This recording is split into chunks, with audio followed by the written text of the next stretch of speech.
everybody. My name is Ethan Spielis, and today we're outside the Gettysburg Museum and Visitor Center. I've been a student of the battlefield for at least 10 years, but I've really started diving into it about 2 years ago. So inside we're going to see a lot of really cool artifacts. We're going to see signatures from Abraham Lincoln, possessions owned by Robert E. Lee, and lots of artifacts that were recovered on the battlefield of Gettysburg. So we're about to go in. Hope you guys enjoy it. So this tree came off of Culp's Hill to the northeast of town, and there's several bullets and canister bullets buried in the bark. Oh, there's yes, one right there, I see them. and one right there. Yep, there's another one. It's pretty cool. And as you go around, you can see there's another one right here. Oh, yeah. Another one over there, too, on the side. There's a lot of them. Different states, guys. Which ones were Union and which ones were Confederate? This side's the Union. This whole side is Union. Look at all these Union states, guys. Pennsylvania, listed right there. The PHG plate was for the Philadelphia Home Guard, based out of Philadelphia. Okay.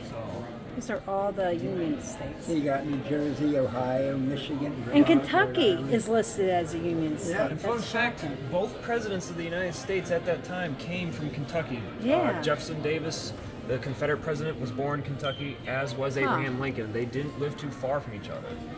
So that's a cool Unbelievable. And then this is the Confederate side. fact. Yep. Yeah, I can see why these are Confederate. It's just the Union shocks me with some of them states. And definitely Mississippi is definitely the most Confederate state. Actually, yeah. no. It would really? be No. Georgia or Florida? South Carolina. South Carolina. Oh, really? South Carolina was the first to secede in 1861, very early in the winter. There's And the rest Georgia. of the rest of the states followed. Georgia, Mississippi, Alabama, Florida. Yeah. And look at this, guys. California is a union. Yeah, that's here, California. Yeah. Now we are engaged in a great Civil War.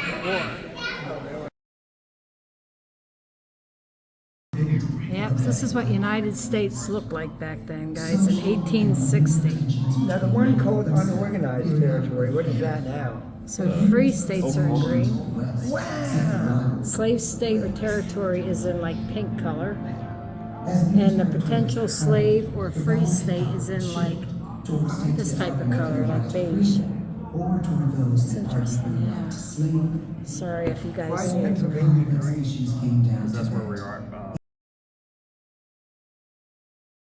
So Missouri and Kentucky, they were border states with the Union. They had split loyalties, half one for the Union, half one for the Confederacy. West Virginia started off as Virginia. It became West Virginia in 1863 once they decided they didn't have anything in common with the eastern part of the state. So the mountainous part of the state split in 1863. Maryland had its own divided loyalties, and Delaware actually considered seceding also in 1861, but for some reason they didn't. And if Delaware would have seceded, it would have really endangered New York and Pennsylvania a lot earlier in the war than what it did. So this right here is a South Carolina secession flag, and when the state seceded, they made lots of patriotic flags, tokens, pins, different memorabilia to signify that they were seceding and leaving the Union. So this would have been made around 1861, cotton wool bunting with different dyes. You see the palmetto tree and the half moon, or crescent moon rather, which is the South Carolina state seal. So very cool, very old piece of history. That's cool.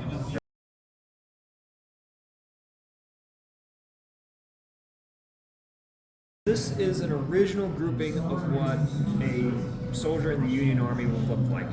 Of course, there are different variations throughout the war and throughout each regiment, but this is the basic bare bones look of every Union soldier throughout the war. This is basically what a Confederate soldier would look like throughout the war. The jacket, each state had their own style of jacket, so you could tell which state he came from. This jacket here actually is 1864 period. You can tell by the wooden buttons, and I believe it's a Department of Alabama jacket, so this guy would have fought down in the deep south and west. Hats you see in a lot of movies, the Confederate soldiers wearing kepis. A lot of them didn't. They actually wore farmers' hats because many of them were farmers. And the canteens they carried were often made of wood. Wood. So, Oh wow. very, very different compared to the Union. The Union was better equipped. The South usually carried what they could. Okay. And these are different artifacts that soldiers would have in camp. A lot of the soldiers like to play games, dominoes, checkers. Of course, drinking is always a very fun pastime. I have no comment on that. Okay. Songs were very important to the soldiers back then. They'd often sing in camp. They'd make different tools for cooking, Wow. cleaning. They'd work on their field gear. They'd read their Bibles. Well, the good ones at That's least. good. The rest of them were at the jug. But the reason why this display is really special to me is because I metal detect on private property with permission down in Virginia in these campsites, and you can find bullets that were hand carved by soldiers that were made into chess pieces. Oh wow. Different bits and pieces of cookware. I found field forks where they were eating, canteen spouts from where they were refilling their canteens nearby a river. Yeah. So the camp life has always been important to me. So I really like this display. That's cool. These are the personal belongings of George Gordon Meade. He was the commander of the Army of the Potomac here at Gettysburg. He'd only assumed command 2 days before the battle. June 28th was when he received his command, and he basically had to take charge and hunt down the Army Northern Virginia as they came through Pennsylvania. Oh, wow. So he had very little time to get himself situated before he had to fight the Battle of Gettysburg. Right here belonged to John Unger. He was a drummer boy in the 55th New York Infantry. He fought here at Gettysburg, and he carried this drum. Those are his drumsticks right there. The front of the drum is really beautiful. It's hand painted.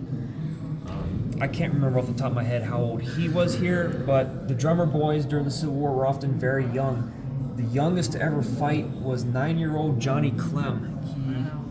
He shot a soldier at the Battle of Chickamauga, I believe. Shot a Confederate off his horse. He was actually promoted to general. Years later, after the battle, he stayed in the Army, and he was a general all the way into the 1900s because of his age. Wow. So this is a very ornate, beautiful example of a drum that would have been used back then, and it was actually used here at Gettysburg. Wow.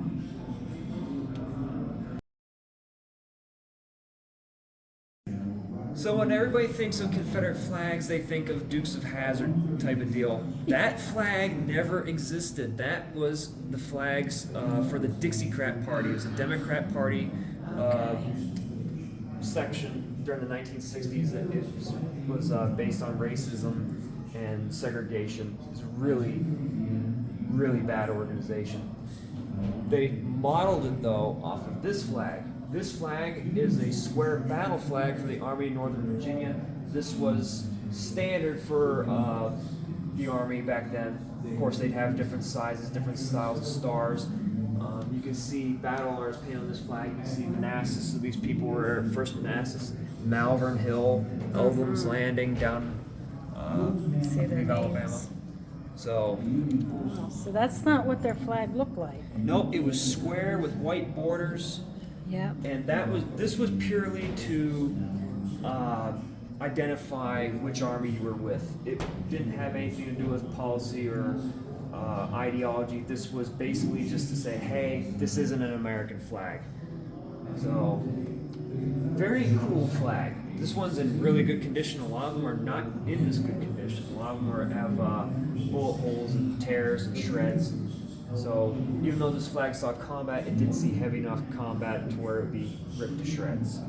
Union Army, 12-pounder Napoleon cannon. We're going to see a lot of these on the battlefield. This was the main gun that the Union Army used. The Confederates had their own version, but the barrel didn't taper at the end. Okay. So you shot a round ball, a spherical shot. It would be placed here.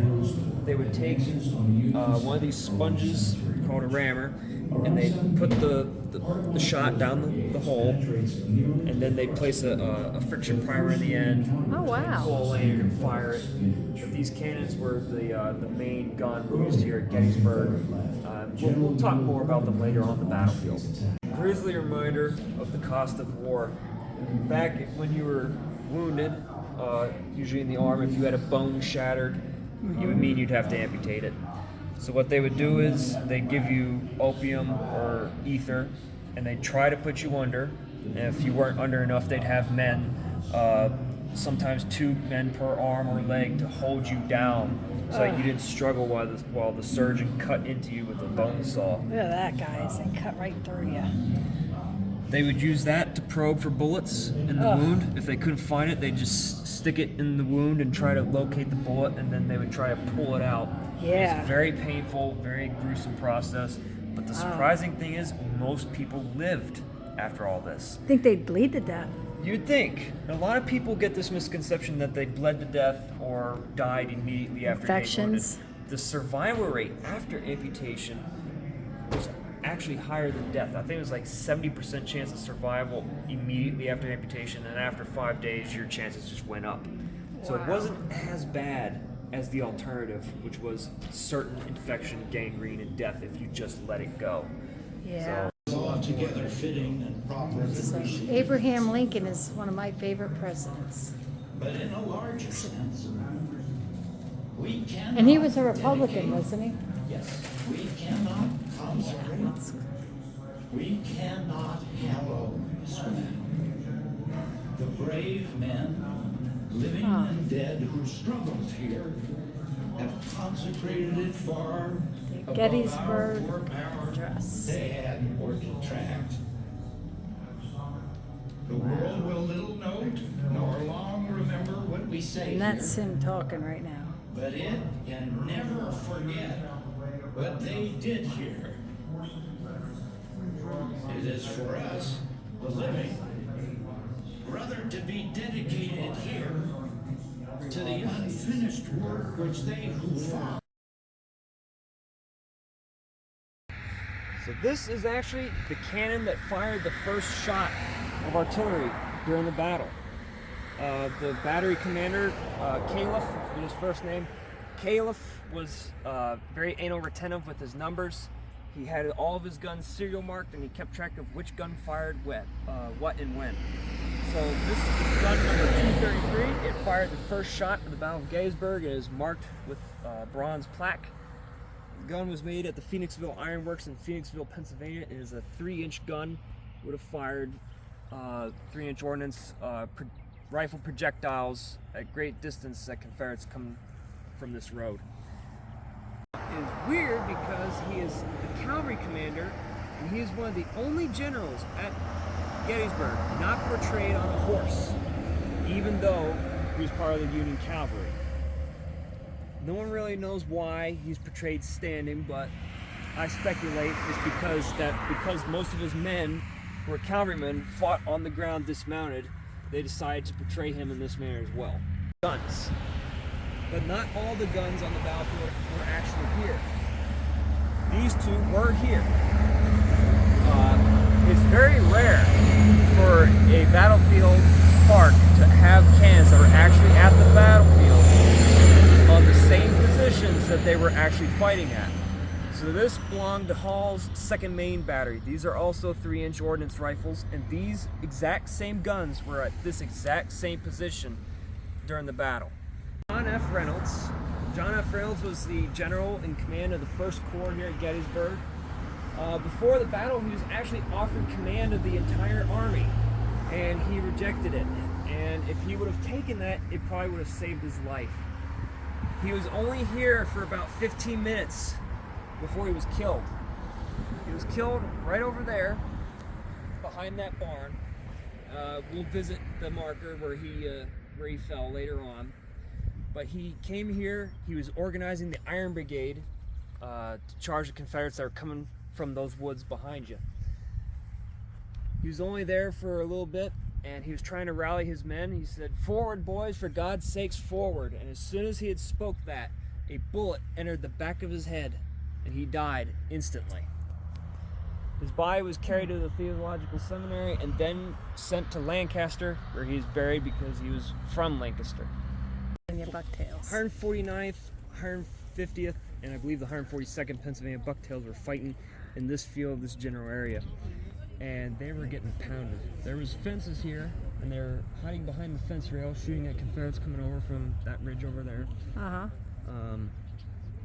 Both sides were getting pretty well beat up. North Carolina soldiers were trying to break through, and eventually they fell back. Oh, wow. Well, Confederate artillery at this time was coming in so hot and so heavy that it was wounding and killing a lot of men. So the colonel told a couple other people that he needed them to go out ahead of the regiment with the flags to attract the artillery fire to them and not the regiment itself. So 10 men went out with the flags of the 149th Pennsylvania, and they went out to the field way ahead of the Union line, about 100 yards ahead of them, and they attracted artillery fire. They hid behind a pile of logs, and they held the flags up, but they sat behind the pile of logs, and the rebel batteries can't tell that there's no soldiers there. They just see the flags. They're shooting for the flags. Where the flag is, the regiment is, supposedly. So all this artillery fire is coming in from different sections of the battlefield, right down on these men. And finally, the North Carolinians see the flags. They're like, wait a second, those flags have been there for a long time. They're not moving. Someone was playing a trick on us. So they started advancing, and they charged to take the flags. Well, the guys who were there said, well, we ain't staying here for that long. Let's get out of here. They made a retreat, but at this time, the Confederates occupied the McPherson Farm behind us. The 55th Virginia. Virginia soldiers, North Carolina soldiers, they were all in this farm. Well, these men who got left all by themselves didn't know that their regiment retreated long ago. They had to make a retreat once the Confederates overwhelmed their position, and now these guys were out there with these flags, no guns, and they had to run back through Confederate lines. The Iron Brigade, the 6th Wisconsin, and the 7th, I believe, were held in reserve over to our north. Yeah, it's north. So they're held over there north of the railroad cut, which we'll visit later. These other 3 regiments came through these woods. These woods were a lot more open back then than they were now, because the farmers had the animals grazing in there. Over there is Willoughby Run. We can't see it because of the woods. Willoughby Run is a somewhat deep creek. There's an obstacle to go through, and so the Iron Brigade came here first. They knew the rebels were about to cross Willoughby Run, and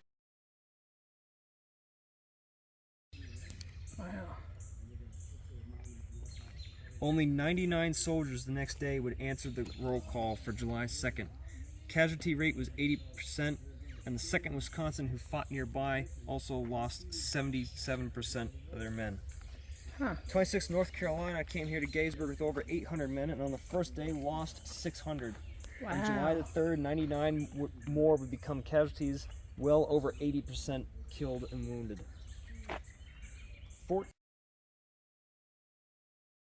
Beautiful up here, guys. Look at this vista up a tower.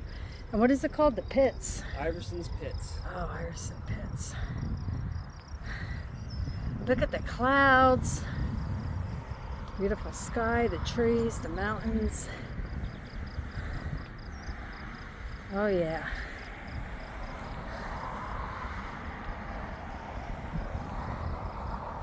Look at that. Huh. Beautiful up here.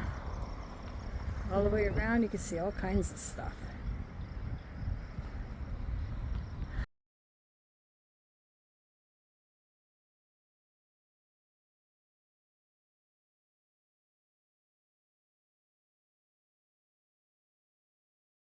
So we just came from that tower. And we got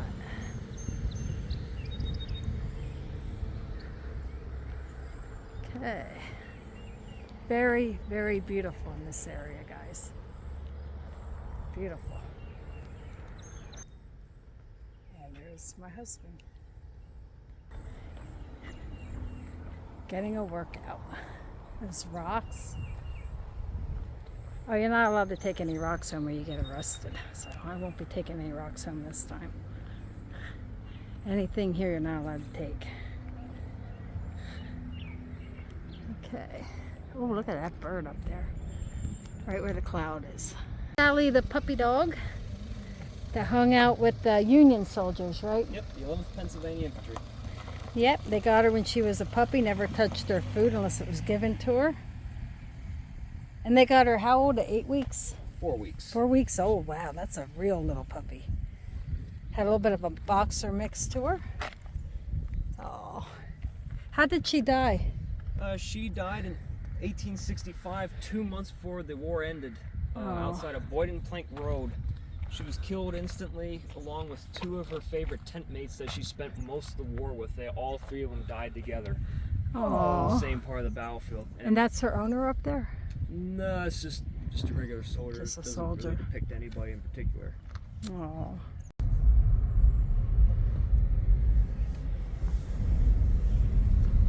Wow. So the fighting here was brutal, it was intense, and the New Yorkers who were here could not hold on very long. They were swept from the battlefield, and at that point the First Corps also broke and ran. They all ran through the town. There were stories of soldiers literally throwing down their guns and their knapsacks, anything that they could, carry, they just tossed it down. Okay.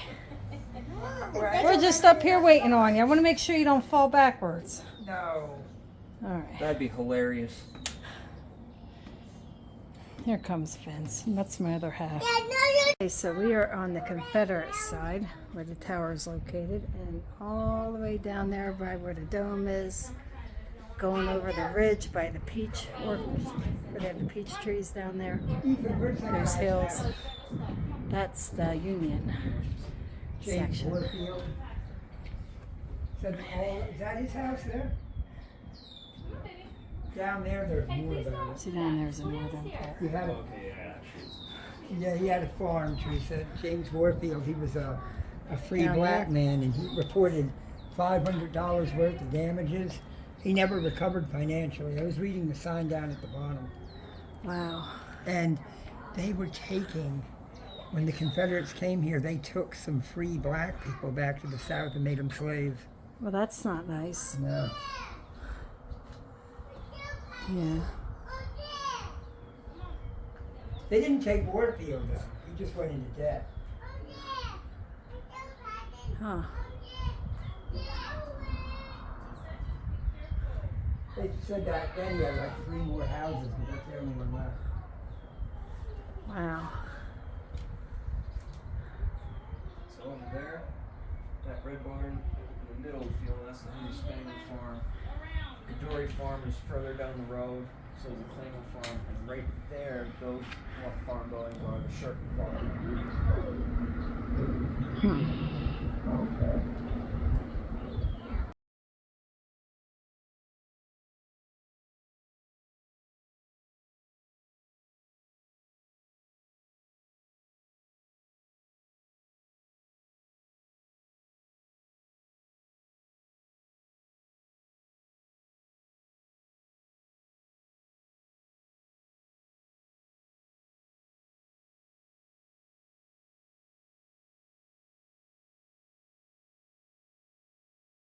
Half were wounded, and 80 of their 88 horses to pull the guns were killed. Oh my gosh. And look, guys, you can see the bullet hole right through the building right there. And that came from a cannon. Yep, cannonball, and that's the cannonball that did it right here. We actually saw this at the museum. Wow. And those aren't rocks, those are horses. Okay. Oh, they're horses. Are they dead? Oh yeah. Oh. Okay. So Father Corby, just before battle, this is what he was famous for doing here at Gettysburg. The men of the Irish Brigade knelt down in front of him and he gave absolution. I'm not Catholic, so I can't explain it 100% correctly, but basically is the forgiveness of sins before certain death. So he gave absolution to the men en masse as they gathered in front of him. Several different regiments, and General Hancock, who's in charge of the 2nd Corps, rode out and saw Father Corby giving blessing and absolution to the men. And he removed his hat, and as did his staff, and they sat and prayed with the men before they went to the battle into the wheat field. Avalon. They were right over here at this corner where the Pennsylvania Memorial is. The rebels are coming over, and General Hancock needs to stop the rebels from coming. If he could just stall them for just a couple minutes to get his corps in line, then he could take over and he could send the troops in to fight. But he needs the rebels stalled. So with this one... So these are all the soldiers from Pennsylvania that fought at Gettysburg. Yeah, the other one was New York. This is PA. And now we're in the Pennsylvania side here. Wow. Ancestors right here. Oh, there you go. There's one of Ethan's. Oh, make sure you get that. Is it Troutman? Yep, Elias T. Troutman. Oh. Do you have another one on here? Yep, right over on this side. That's pretty cool. You have your ancestors listed on here. I'm finding out there are more and more ancestors that I didn't know fought in the war. Yeah. Either related by marriage or whatnot. So there might be others on this monument that I'm not aware of. Right. But over here,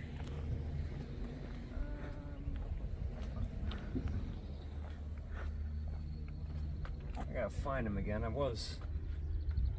saw him this morning. Klinger. I'm looking for a Klinger. Is it in alphabetical order or they're all mixed up? No, they're all alphabetical order. Ancestor at? Right here, Ephraim Klinger. He wasn't blood. He was related by marriage. He was a captain. No, he's a private. Okay. So captain would have been right up here. George Bayard, first lieutenant, second lieutenant, some other Bayard. These are the sergeants. These are the corporals, and the privates were from here on out. So he was Private Ephraim Klinger. Wow. Company H of the 148th Pennsylvania Infantry, and they would see heavy combat in the wheat field, which we will be visiting later, and I will make a special stop to that monument because it's cool. Sounds awesome. Walk around. There's little plaques to tell you where you're at and how far away certain towns are. Beautiful. Oh, that's cool. Honey, this is beautiful. Ah. Very nice. I think they have like a tower at the Devil's Den too. Like a castle or something. Unfortunately, Little Round Top is closed. Oh, is that where the tower is located? That's where the tower is. Oh, Don't why know is how it long it's gonna be closed? closed for. They've Why? been rehabilitating it for past 2 years. They've been adding new walkways and basically getting it back to its original wartime appearance. Wow. It's beautiful out here.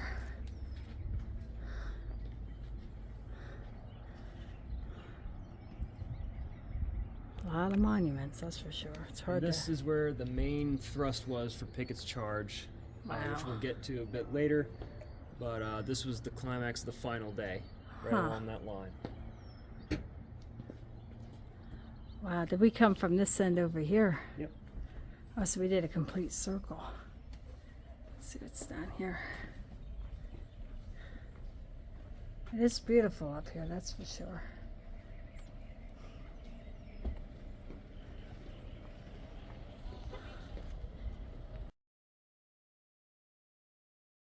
At Ruby Tuesday, I'm going to take Ethan out for lunch. He did an awesome job so far today. Thank you for doing this for us, Ethan. No problem. Let's go eat some lunch. I have a question for Teresa to see if she was paying attention. Do you have a question for Ethan? No, because he's the one doing the tour guide. So, here's the question. Name Ethan's least favorite Civil War person from so far today. Go ahead. Sickly. Close enough. Yeah. Okay, see? What's I his pay real attention. name? Daniel Edgar Sickles. There you go. Oh, Sickles. Yep, commander of the Union 3rd Corps. Wasn't a very bright guy. Bronze cannon, I'll show you, right? I The green remember. ones. Yeah. That's what these would fire. Wow, they're cool. Some of the black cannons I was showing you, the ones with the big rings on the back. Yeah. That's what these would fire. And these weren't at Gettysburg. These are larger caliber, but these are all mortar rounds. These would have been fired at fortifications like Fort Sumter, for example. What is the cheapest item here? Probably a piece of paper. Look at the swords. Swords are nice. $15, right? Yeah. See? Ain't too bad. There you go, honey. Now everything in this case here is Yeah. Confederate. Oh, this is Confederate. Oh, really? I would like spend that for 18,000 for a cap. Yeah, he wasn't kidding about the prices. 18,000. Well, you know what? It's It history. is fair though. It's history. And you can't get it nowhere else. And what's this? A book? Confederate Military History, extended edition. Wow. South Carolina. This is really cool stuff, guys. Look how cool this stuff is.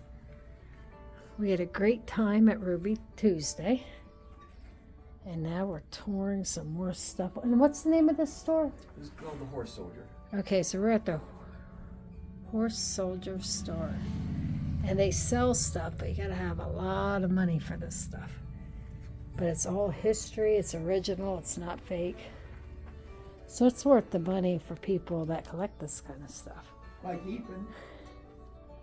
'Cause he's Yeah. rich. Nah, I'd hardly say rich. I'd just say irresponsible with my money. Okay, that'll work.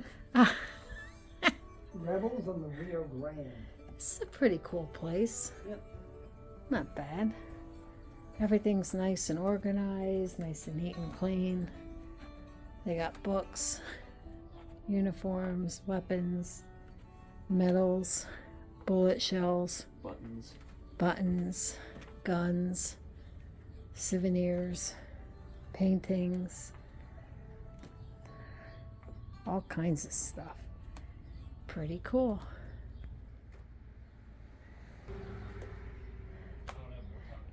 And you'd wear it on a strap that went across your chest. But a lot of soldiers didn't like wearing them because it was a big brass circle on their chest. It gave them something that the rebels could aim for. So they'd often just take them and throw them. They'd be like a target. Yeah. 3rd Pennsylvania Coal Regiment flag. They were based out of Philadelphia. Wow. And that's the state colors. It's not the national flag, but Yeah. hand-painted eagle. If you look really close, you can see the brush strokes. Oh, yeah. Wow. Shoes. All this came from Fort Pembina, outside of the Dakotas. It was in use from the 1870s through the 1890s. It There's was a your big glass. military post. The glass bottles you were talking about earlier. Yep. So when they were done with whatever they were using, if they were going to throw out trash, they'd throw them in these big privies. Yeah. Basically outdoor toilets. And the other is Oh. On the Confederate. mid-war. Yeah, I thought this one would be for the Union. No. Early war Confederates had 2 large red stripes, 1 singular white stripe. Huh. Yeah. Non-dug. Huh. And then there's bits of Look, utensils $10. and stuff. You can afford this stuff too. $75 for the glasses. Their prices aren't too bad. And these are all campsite items they'd use on a regular basis. Oh wow. Pretty cool.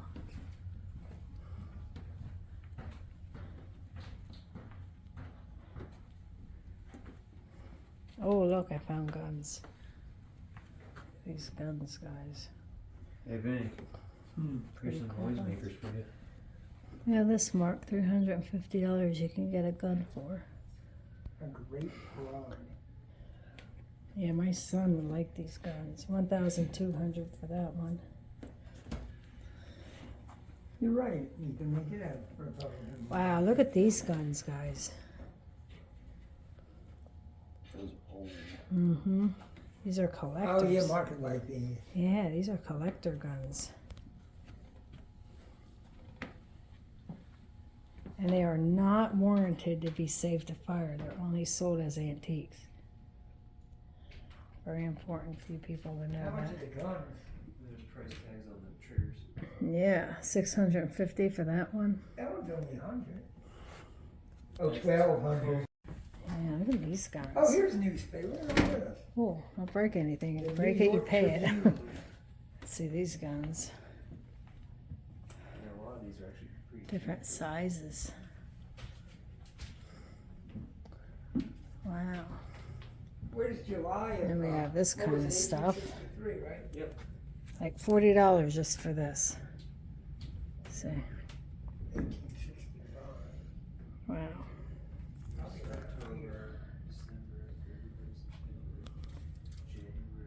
Huh. Different bullets. Imagine getting hit with one of those. It would hurt. They don't look powerful when you look at them, but I'm sure they are. They look like seashells. They're heavy. They weigh at least an ounce each. Wow. New York Tribune. I don't think they're. No, I don't think so. Oh, okay. See, these half Wow. of these are Confederate guns. Yeah. Oh, are they? These are carbines for the cavalry. Huh. So this one right here is Spencer. Where's the Sharps?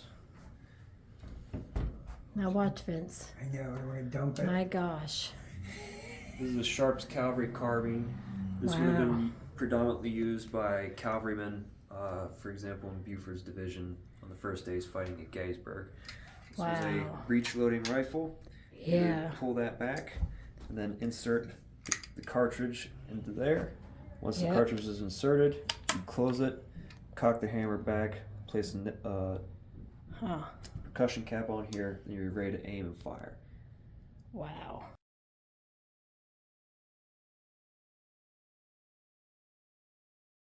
You clean the gun. No, you take the tamper part, Yeah.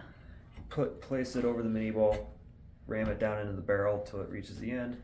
Yeah. Then you take it, replace Wow. it so you don't lose it.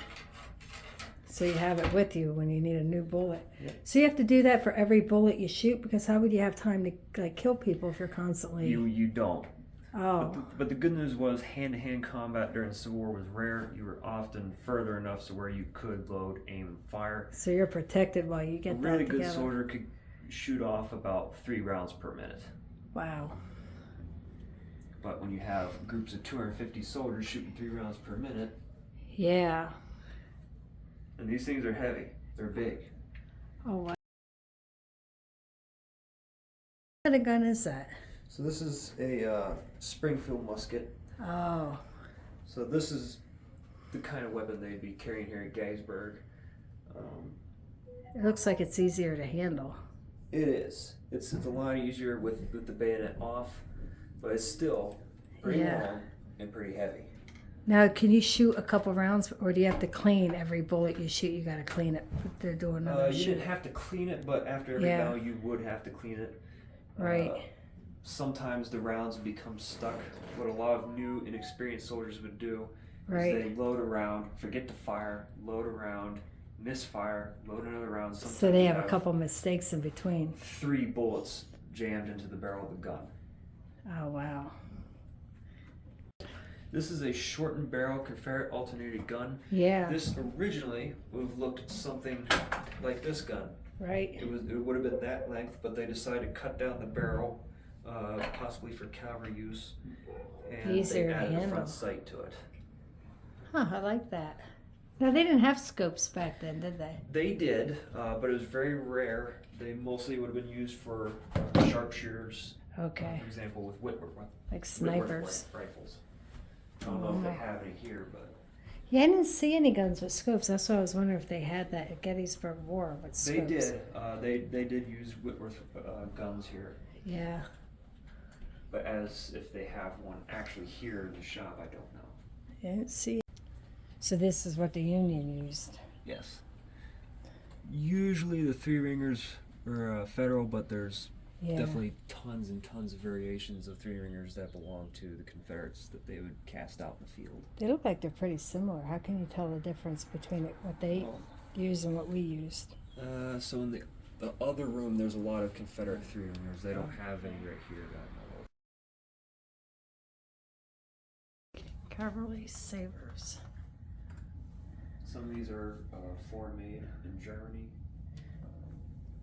Wow. Very high quality. This one's a really nice one. And of course, then you have the bayonets that would have attached to the end of the musket. Those are things you put on the end of a gun. Yep.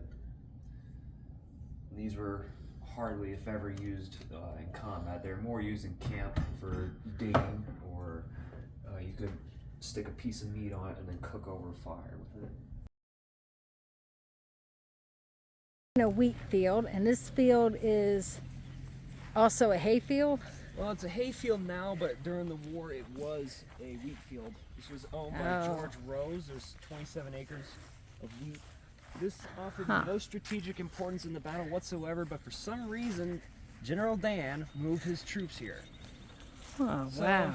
the Confederates came in from that part of the battlefield. They first came over this little rise called Stony Hill, and then came into the wheat field. The Union troops here couldn't see them because of the woods. So the Confederates opened fire on the Union troops, and a lot of them got cut down right here.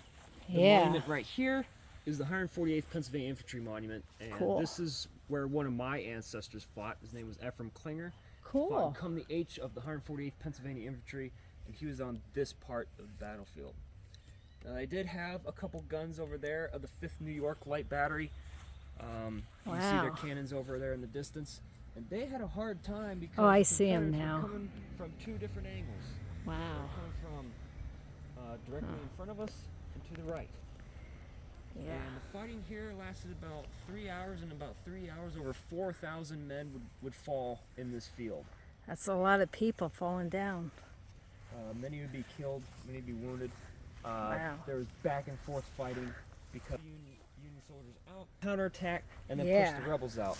The Confederates would counterattack, and they'd push them out, and just went back and forth over what is virtually a useless piece of ground strategically and militarily. There's came from this direction first, and they started pouring in from the right and left, and eventually they were able to force the Yankees out of here. Wow. Monument out, guys. It's beautiful. It has a dog. And what's the dog's name? This dog doesn't have a name. It's an Irish wolfhound. Oh, he's got the cross. So this is the Irish Brigade Monument. It is dedicated to the 63rd, 69th, I believe 88th New York. They were here at Gettysburg. They came here with over 500 men. They lost a good chunk of them. 17 were killed. Irish imagery, and one of the best Irish imagery here is the Irish wolfhound, specific to Ireland. You have the Gaelic harp, the oh yeah, with the pictures sun, on the cross. and there's the New York State seal, and of course the Gaelic cross. Oh, I see. Now that clover is not for the Irish Brigade; it's actually the 2nd Corps marker. So that has nothing to do with Ireland. That just happens to be the corps they were in. What does 69 mean up there? The 69th New York Regiment. Okay. And the then the 88th and the 63rd. 63rd New York. Okay. Wow, that's pretty cool. So, remember Father Corby? Here. Yeah, I remember that one. He came to this monument when it was dedicated in the 1880s. Okay. So he was here for the dedication. And I believe his speech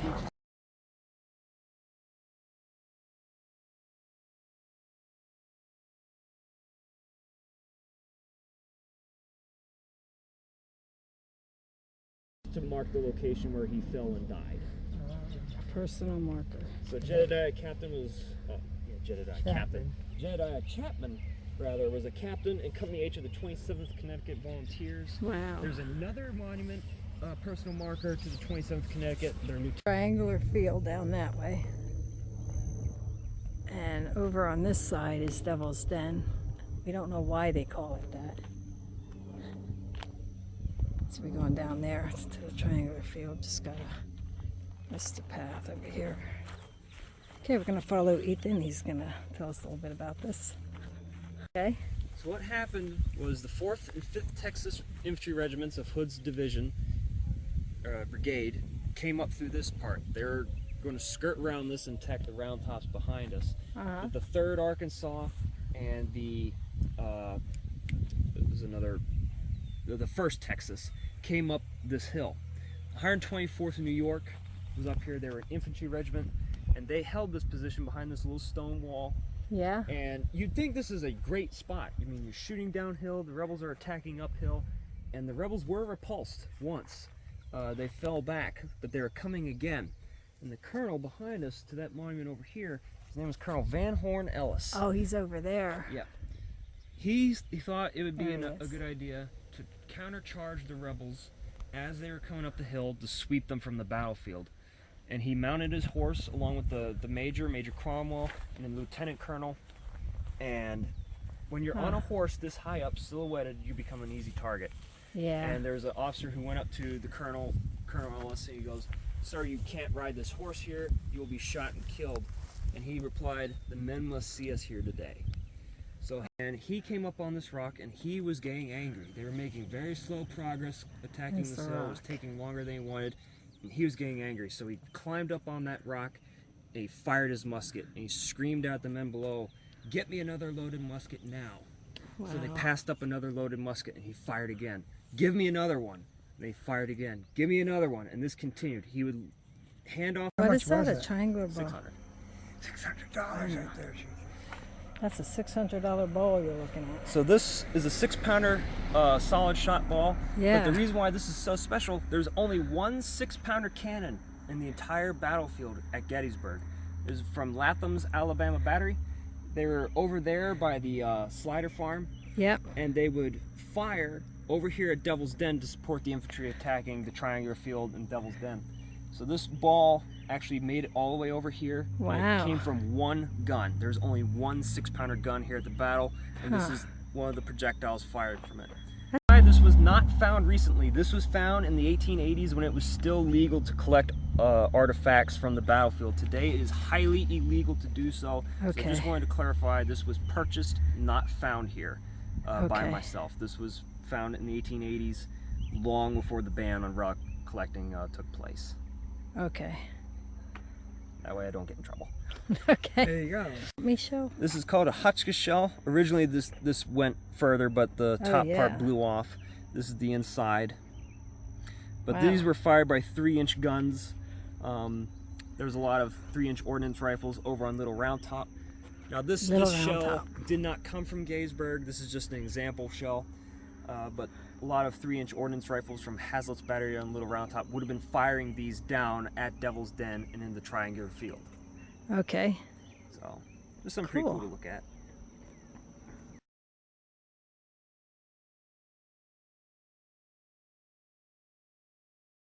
You won't.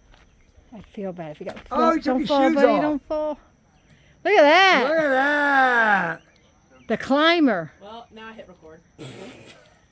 They show my son. My son's got it. Oh. He's 20 now, so he's not impressed. This is John. Hi, John. That's on autographs. He just climbed up on the rock at Devil's Den. He's the climber of all climbers. Halfway to Nani. He took his shoes off, but he did He do did. it. Hello, Now his wife. wife's going to do it. Us girls got more sense. Yeah, we're not going to do it. Oh, good Well, I'm job. impressed. You impressed me. That was impressive. Impressed myself. There you go. You He's, motivated me though because I was Did you impress Ethan? he's going to jump. Please don't get hurt, though. No, how am I going to get down? I don't know. How's he going to get down? Secret prizes. Just be careful. Oh, my God. No boo-boos. He'll get down. I have confidence in you. Oh, my God. Look at this. He did it. You're all city. Look at that. He did it, guys. He Actually, climbed he's all down. mountain. There you go. Good I job, grew up in John. Mounds, North Carolina. I got a little bit of. Oh, he's from Carolina. Yep. There we go. Good job. The They were Yankees. shooting at them. So they were at the Round Top. The Confederate was over here on Devil's Den. Yep. And they were standing on the They rocks. were standing on the rocks. They were lying down. They were Yeah. shooting up at them.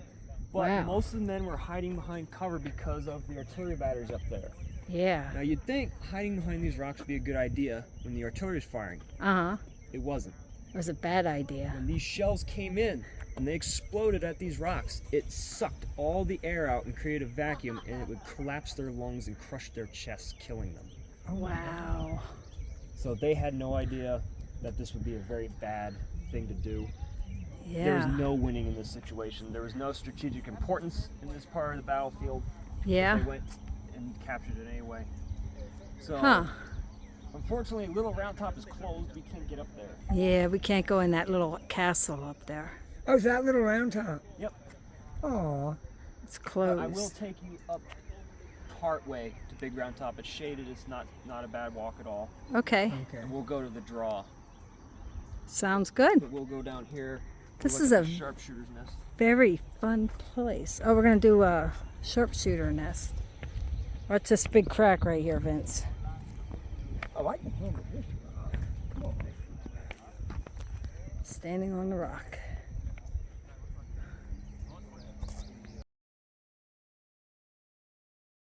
And you just jumped off this rock. Would you get hurt? You'd be dead. Yeah, Vince, you'd be dead. You see those rocks below you? In fact, I won't even walk. No, because it's further than that, slippery. 'cause you will slip. Oh, that Yeah. would suck. And I'm not carrying your bloody corpse in my trunk. Yeah, I'd have to do it. Ah! Oh, that's. Oh, they hide. Did they hide over in there? They hid everywhere they could. Yep, every crook and cranny you see, they hid. They hid or they fell. Let me guess, that little bridge wasn't there back then. No, it was not. Yeah, that was put there for us. So we don't fall and kill ourselves. That would be bad.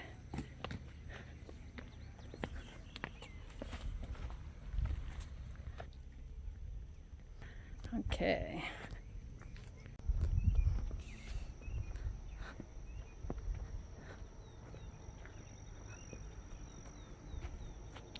What's it known for? So Split right here was famous for a photograph titled The Slaughter Pen. Okay. This area of the battlefield is called the Slaughter Pen and Valley of Death. And right here, just after the battle, the photograph that came out has two dead soldiers. One laid here and one laid right here at the rock. And this was the most famous photo to come from this section of the battlefield. There are many others taken over here and over in that little valley, but this one right here is the most famous. Oh, wow. Stain the creek red. Oh, and this is called Plumbing Run? Plum Run. Plum Run. Wow. So after the battle, this would be stained red with the blood of the soldiers who died and were wounded here. Oh, wow. Because after the battle, there's a huge rainstorm that washed it all down into the creeks. Right now, we're about as close as we can get to Little Round Top, and the part where the famous story of the 20th Maine begins. So 15th Alabama marched 37 miles. They had no water. The canteen detail was captured. They were originally on this hill over here. They were ordered to then descend the hill and advance up this draw to attack behind the Union lines on Little Round Top. What they didn't know was that strong Vincent's Brigade, containing the 20th Maine, just arrived in the nick of time on this section of the hill. There was a lot of fighting going on in the front, but there was nobody here in the back. And while the rebels were trying to sneak in through the back door, the 20th Maine came in to plug the gap. The 20th Maine was the last line on the Union left. That was the last regiment, the last brigade. There was nobody to the left of them. So, 15th Alabama started advancing up the hill. They realized, oh snap, there's someone up there. Right. So, Colonel Joshua Lawrence Chamberlain of the 20th Maine orders his men to fire. They fire into the oncoming rebels. The rebels make a charge up the hill, and then they're repulsed, taking heavy casualties. They went up the hill again. They were repulsed, came back down again. This went on for well over an hour, and they made at least 8 charges up the hill. At this point, Colonel Chamberlain's men were running out of ammunition. They had no ammunition left whatsoever. Wow. They were rifling through the pockets of dead soldiers, looking for knapsacks, looking for any bullets they could find because they were out of ammunition. So now the rebels are making one last charge. They break the Union line. They get through the 20th Maine. Now there's hand-to-hand combat. People are clubbing each other with muskets. There's bayonets involved. They're hitting and punching each other with bare hands. But they finally repulse the rebels. The rebels go down the hill and they regroup. So Colonel Chamberlain realizes that if they make one more charge, they won't be able to hold them. The rebels will sweep over the hill and attack the Union army from the rear. So out of desperation, he orders a bayonet charge. The Alabamians are coming up the hill one last time, and Colonel Chamberlain will order his men to attach bayonets to the ends of their muskets and then charge down the hill. The survivors of the regiment charged down the hill and caught the Alabamians as they were coming up, and the Alabamians were shocked. Half of them ran, some of them dropped their weapons and surrendered. It was a massive surrender for the 15th Alabama. Both regiments that were up here, they lost half of their strength. Out of 300 men, Wow. about 150 were killed or wounded, respectively. So this action right here by Colonel Chamberlain arguably saved the Union left on July 2nd and could have possibly saved the Battle of Gettysburg for the Federals and could have possibly won the war. I was showing the video. That's those two soldiers I was talking about. Oh, okay. Huh.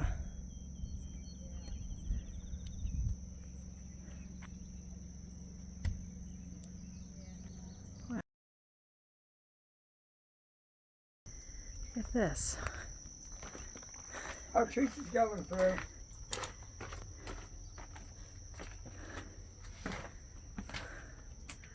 Wow. Hello up there.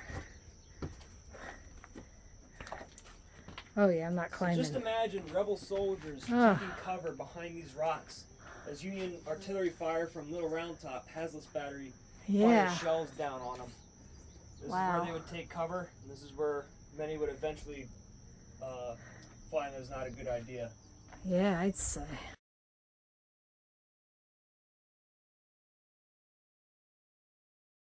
So right around noontime, started the cannonade, as it was called. The cannonade lasted for about an hour and a half. 190 some guns firing one right after the other for an hour and a half. It was deafening.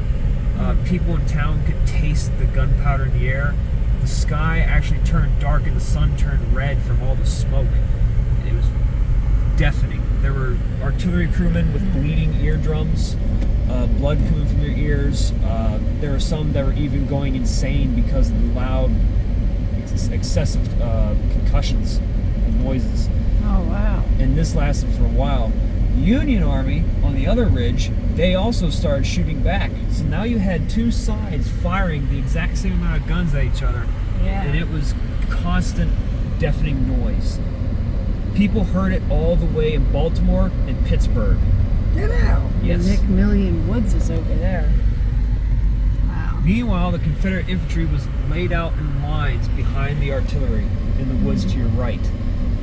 Oh, yep. So right here we're going to stop and we're going to talk about Jeremiah Gage, the 11th Mississippi, and the North Carolina Monument. 11th Mississippi was very special for one company in the regiment called the Oxford Greys. They were part of Oxford University. University Greys, not Oxford Greys. They were part of Oxford University. A bunch of students enlisted in the regiment, and one of them was named Jeremiah Gage. That's who this is? Well, I don't think so. Oh, okay. But Jeremiah Gage, he was in his early 20s. He was wounded here during the cannon fire. So the Right. Federals on the opposing ridge fired shells over here into the infantry, and the infantry were getting hit as they were laying down. Princely fellow and favorite son of the 11th Mississippi. I saw in an instant in condition a terrible shock. He laid back the blanket and exposed his lower abdomen, torn left through right by a cannon shot. Without the slightest change of voice, he asked, "Doctor, how long have I to live?" I replied to him, "A very few hours." He goes, "Oh, my darling mother, quick, I want to write her a letter." After finishing his letter, he said, "Doctor, I am in great agony. Let me die easily." I handed him a cup of black drop, a concentrated dose of opium. He feebly waved the cup, saying, "Come around, boys, and let us have a toast. I drink the toast to you, to the Southern Confederacy, and to victory." In about an hour, passing hastily, I lifted the cover from his face to find him sleeping peacefully and painlessly in the sleep of death. Jeremiah Gage's dying letter reached its destination. Today in Greenwood, Mississippi, Jeremiah's great-great-niece, Gage McClendon Robertson, cherishes this letter. This is what it reads. "My dear mother, this is the last you may ever hear from me. I have time to tell you that I died like a man. Bear my loss as best as you can, and remember that I am true to my country, and my greatest regret at dying is that she is not free, and that you and my sisters are robbed of my worth. I hope this will reach you, and you must not regret that my body cannot be obtained. It is a mere matter of life form anyhow. This is for my sisters too, as I cannot live to write no more. Send my dying release to Miss Mary. Jeremiah S. Gage, Company A, 11th Mississippi. This letter is stained with my blood. Oh, a lot throughout the day. Now, were they Union or Confederate? Confederate. Oh. Every monument and cannon on this road is Confederate. This is the main Confederate battle line. Oh, okay. So this is where we get into the crazy stuff in first North Carolina. This is to the eternal glory of the North Carolina soldiers who on this battlefield displayed heroism unsurpassed, sacrificing all in support of their cause. Their valorous deeds will be enshrined in the hearts of men long after these transient memorials have crumbled into dust. 32 North Carolina regiments were in action at Gettysburg, July 1st to the 3rd, 1863. One Confederate soldier in every 4 who fell here was a North Carolinian. Oh, hold on, guys. I got a squirrel. Wait, where's he at? Look, I got Mr. Squirrel. His name is Chuck. Hey, Chuck. There he is, Vince. You see him? He's checking out the Gettysburg grounds. Mr. Squirrel. Oh, God. I give a lot to you because you're... Have a little bit of North Carolina heritage.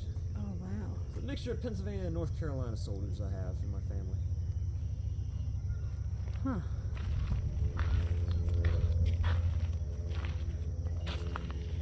It is beautiful. So out over here. 3/4 of a mile of open ground they had to walk. And as I said, they're under constant artillery fire the entire time. Yeah. During the cannonade, the chief in command of the Union artillery ordered his guns to go silent, to fool the Confederates into believing they knocked them out. The Confederates, hearing the guns go silent, begged General Longstreet to order Pickett across the field, and Yeah. reluctantly Longstreet nods his head to send Pickett's divisions across this field.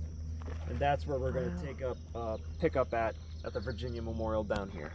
Okay. In Culpeper County, Virginia. Okay. And I used to live in Berkeley Springs, on the border with Virginia. So Virginia, very special to me. I love this monument because it represents home to me, in a way. Oh, wow. Near the Virginia Memorial, those depicted on it are General Robert E. Lee mounted on his favorite horse named Traveler. And the group represents various types of those who left civil occupations to join the Confederate Army. From left to right, we have an artist, a boy, a businessman, a farmer, and a youth. And the boy who's carrying the flag is carrying the Virginia state flag. Virginia to her sons here at Gettysburg. Wow. Virginia was made famous by this charge. Virginians didn't really participate too much in the first and second days, but here at the third day, Pickett's division, filled with Virginians, all from kind of my neck of the woods down Culpeper, Fauquier County, Stafford, they would line up right along here, and this is the point at which they'd march. And that copse of trees out way in the distance, Yeah. that was their point of attack. That was what they were supposed to go to. And they immediately fell under shot and shell the minute they stepped out of the wood line. Yeah.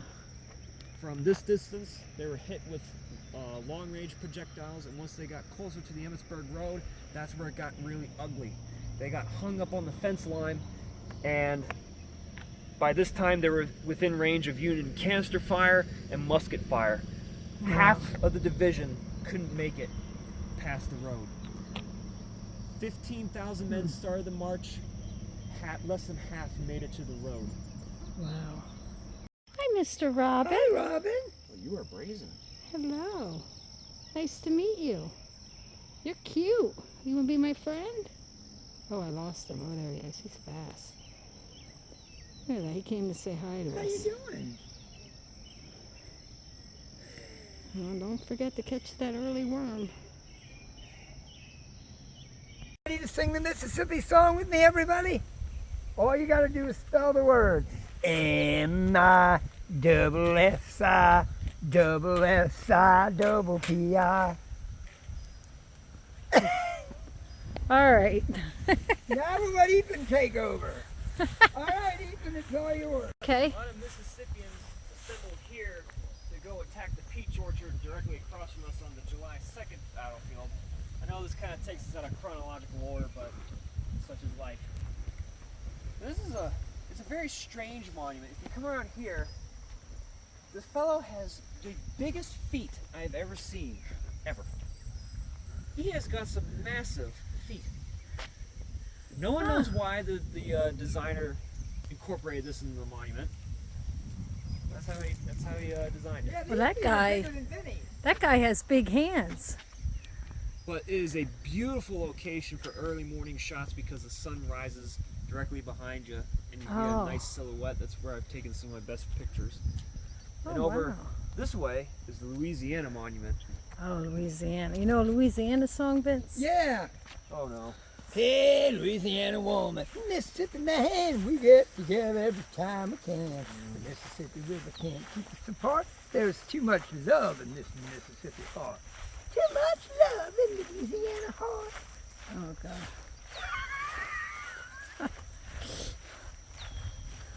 Ethan, I'll let you sing the next one. I'm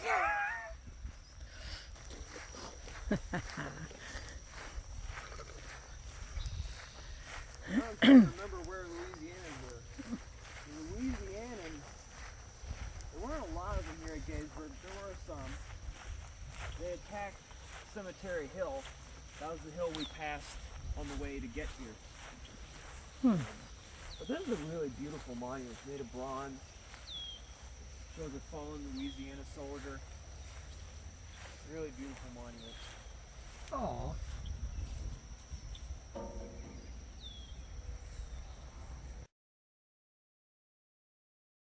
It's getting prettier the later the day goes by. Look at the clouds. They're gorgeous. The aftermath. And this is the angle.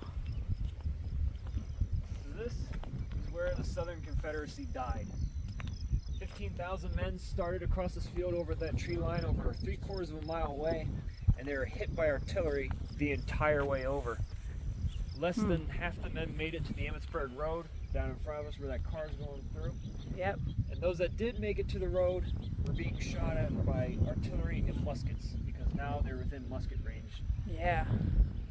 General Lewis Armistead put his sword through his hat and he made it over the fence and he said, "Boys, follow me into the void of death. Let's give them the cold steel."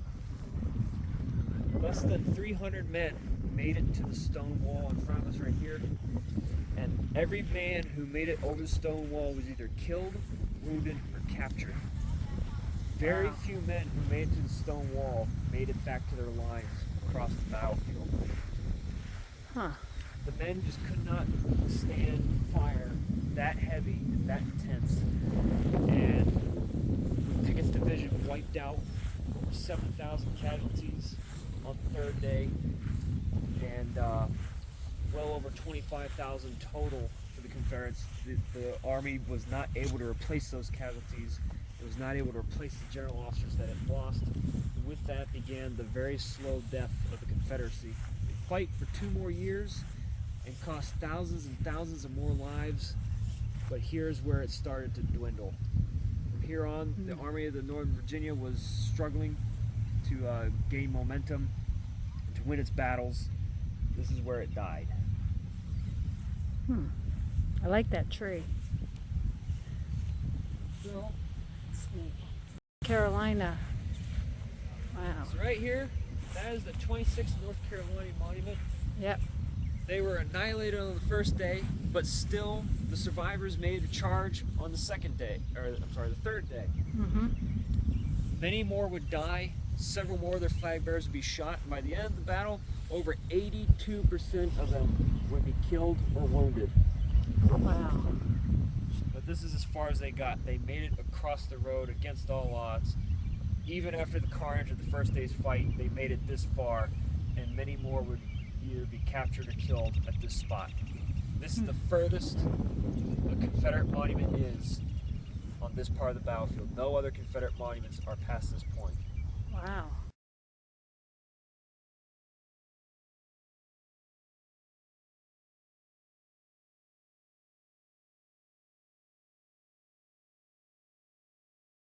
That's where Abraham Lincoln gave his Gettysburg Address, right there.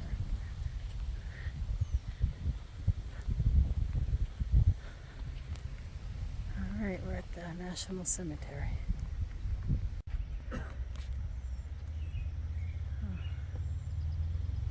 This is his Gettysburg Address that he did 407 years ago, our fathers.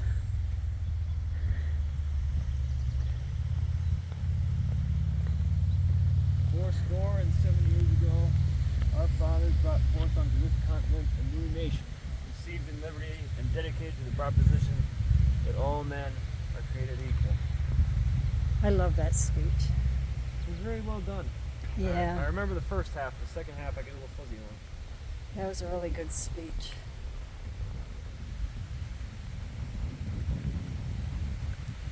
But one of my favorite sections, we cannot dedicate, we cannot consecrate, we cannot hallow this ground. The brave men here, living and dead, have already done far more than I get fuzzy again.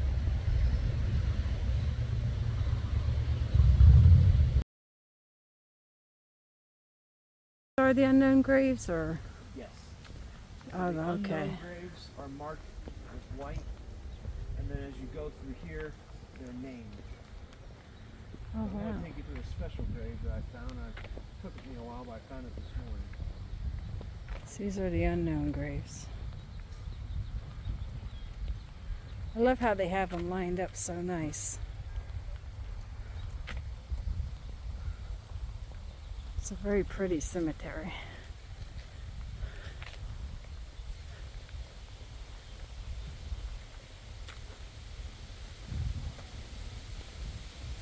So this monument right here is where Lincoln actually gave his speech. Oh, okay. This is where he gave his They speech. dedicated the cemetery around it. Okay. So right there.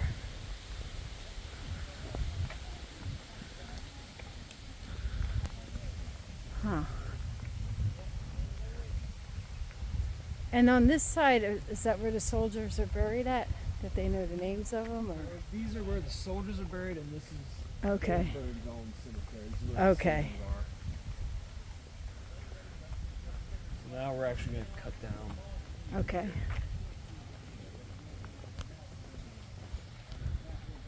Wow.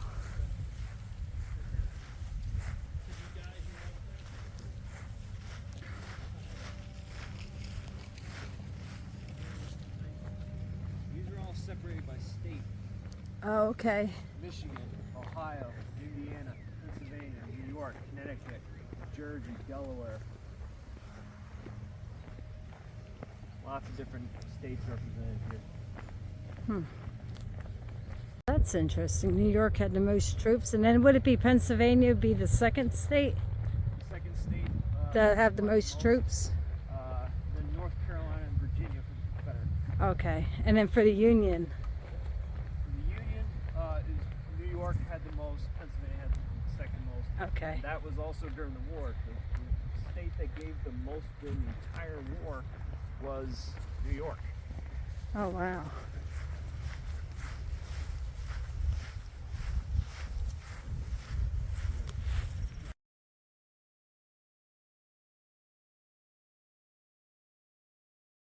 Mention a story. Yeah. So right here is the grave of Sergeant Amos Humiston. He was in the Company C Regiment 154th New York. They didn't know who he was when they found his body here at Gettysburg. They found a Union soldier lying dead outside of Coons Brickyard, Oh, wow. and in his hand he had a photograph of 3 small children. Right. Someone took the photograph and buried his body separate so they'd be able to identify him later on if they ever found the family. Mm-hmm. And they printed the photograph in newspapers all across the country. Well, eventually, his wife found the photograph and realized that her husband had been killed in battle and that her children were now fatherless. Oh. They dedicated the home for orphans, orphans lost during the Civil War. And this all started because of the search for who was this guy with the photo of the children, and who were the children. Oh. So Another squirrel.